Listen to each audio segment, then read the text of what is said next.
네, 안녕하세요, 여러분. 미국 주식 읽어주는 여자 주식 누나입니다.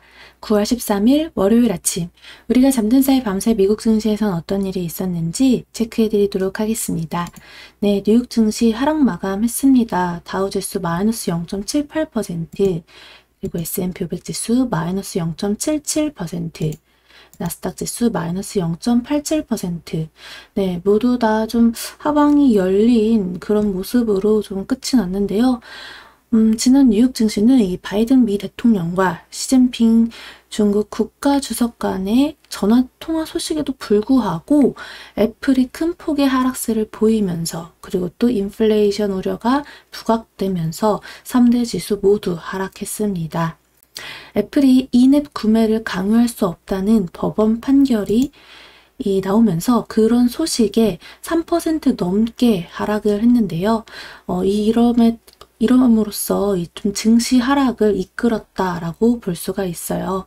주요 언론에 따르면 캘리포니아주 오클랜드 연방법원은 에픽게임즈가 제시한 이 반독점 위반 소송에서 개발자들이 앱 이용자에게 인앱 결제에 대안을 제공하지 못하도록 막는 애플의 조치가 반경쟁적이라고 판결했습니다.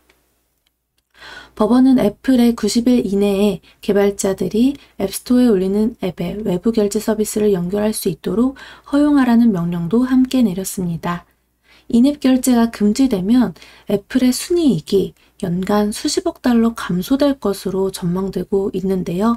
애플은 그동안 세계 개발자와 회사들을 앱스토어에 입점시키고 자체 결제 시스템인 인앱 결제를 사용하도록 강제했습니다.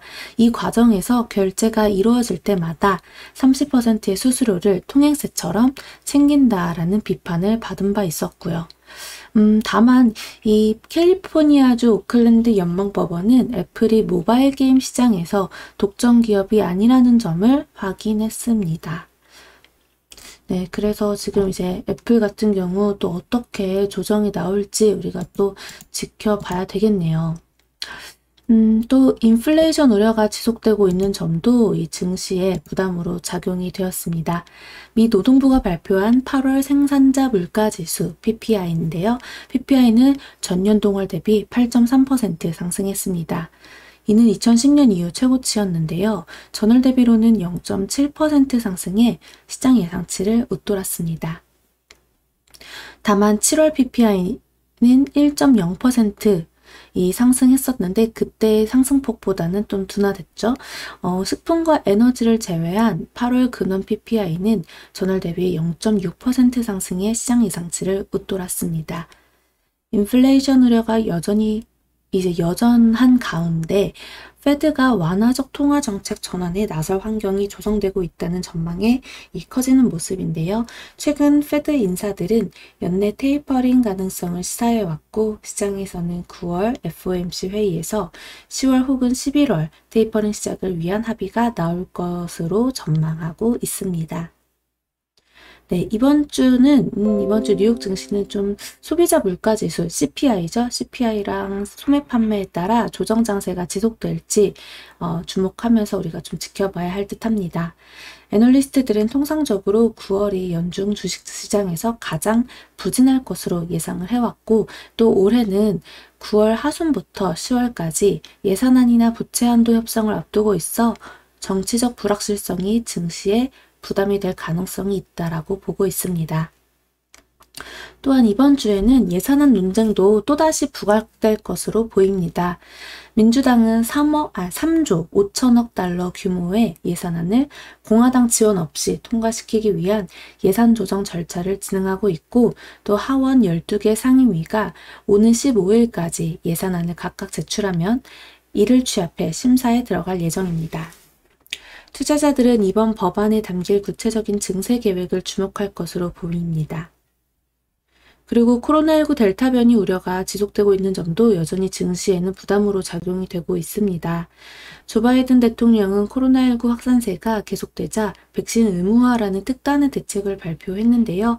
연방 직원은 물론 정부와 거래하는 계약업체 직원도 백신을 의무적으로 맞아야 하고 100명 이상 민간 기업도 백신을 접종하거나 검사를 해야 하고 규정에 따르지 않을 경우 벌금을 내야 한다고 합니다. 또 미중 정상 간 전화 통화 소식은 그래도 증시에 좀 긍정적으로 작용되지 않을까 하는데요. 바이든 미 대통령과 시진핑 중국 국가 주석은 이 지난 2월 이후 처음으로 전화 통화를 가졌습니다. 그간의 외교적 비방 분위기와 달리 양국 정상이 유화적 메시지를 주고받으면서 대면 정상회담 성사 가능성이 점쳐지고 있습니다. 바이든 대통령은 통화에서 세계가 빠른 변화를 겪고 있는 가운데 미중 관계는 세계에서 가장 중요한 양자 관계라며 미중이 서로 어떻게 지내는가에 따라 세계의 미래에 큰 영향을 줄 것이다. 양국의 경쟁으로 인해 충돌에 빠질 이유는 없다라고 강조했습니다. 이어서 미국은 중국과 성의 있는 교류와 많은 건설적인 대화를 원한다며 협력할 수 있는 중요하고 우선적인 영역을 정해 오판과 의회의 충돌을 피하면서 미중 관계를 정상 궤도로 회복시키기를 희망한다라고 언급했습니다. 이에 따라 이날 국제유가는 좀 미중 갈등 완화 기대감이랑 그리고 공급 감소 등의 강세를 보였습니다.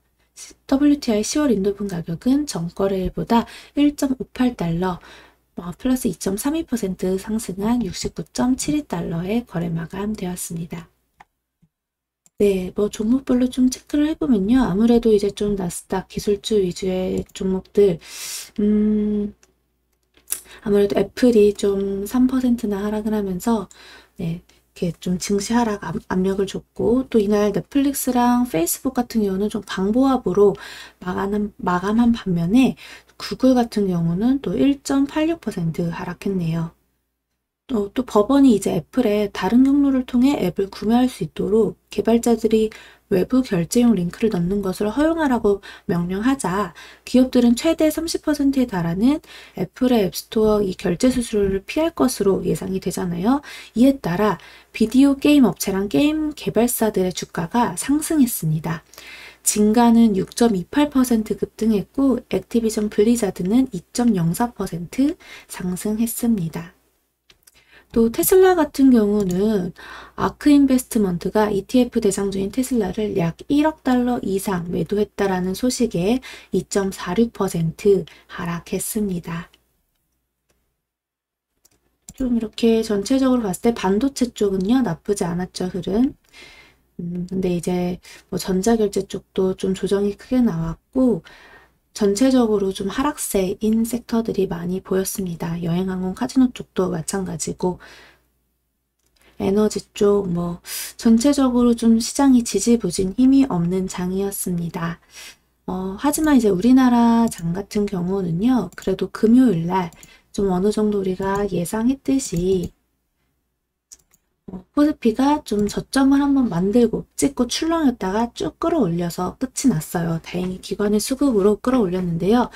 오늘은 또 어떤 움직임이 보일지 미국장이 아무래도 좀 지지부진했기 때문에 우리나라 장 크게 갭상승 출발할 확률은 좀 적다고 보여지는데요. 오히려 지금 시장은 갭상승하면은 외국인 기관 매도 물량이 많이 나오는 때니까 좀 한번 여기 하방에서 어떻게 좀 자리를 다져지고 다시 한번 반등의 자리를 만들어 주는지 우리가 좀 체크해 보면 좋을 것 같습니다. 그래서 줍줍할 종목들은 줍줍해서 다시금 상승이 일어날 때 그때 또 수익을 챙기는 그런 전략으로 가보면 어떨까 해요. 자, 그럼 오늘 미국 증시 마감 브리핑은 여기까지 할게요. 영상 재미있게 봐주신 분들 구독과 좋아요 눌러주시고 또 댓글도 많이 부탁드립니다. 오늘도 혼자 주식하시기 어려우신 분들은요. 이따 12시 주식누나 라이브 방송 찾아올 테니까요. 거기서 만나서 대화하고 소통해 보도록 해요. 영상 재미있게 봐주셔서 감사드립니다. 그럼 이따 또 만나요. 이상 주식 알려주는 여자 주식누나였습니다. 또 만나요.